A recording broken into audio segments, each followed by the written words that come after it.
ግማኑ ወላውት ምናምን የሚል ቀልድ አይደለም።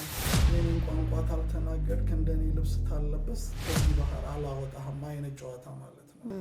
በአካል ጌታ እና በጾምዋ በችግሯ በሐዘኗ ያንን ጌታ እንዴት ነው አለማገልገል ማለት? እንደገና እኔ ብፈጠር አገለግላለሁ። ይሄ ነገር አልተሳሳትኩም እና ከዚህ ጥያቄ ጋር መፋጠጥ ያለብን በእርግጠኝነት እኛ ታልሄድን እነሱ ይመጣሉ ማለት እኛ ታልደረስናቸው እነሱ ይደርሱናል። ባለቤቷ በጣም ትልቅ አደጋ አባታችን ብዙ ጊዜ ፊልድ ስለሆነ ይታመማሉ።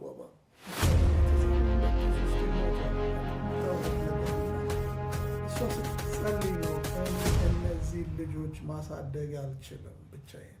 ስለዚህ ይሄንን ሰው ቀስቅሰው ስለዚህ ይነሳል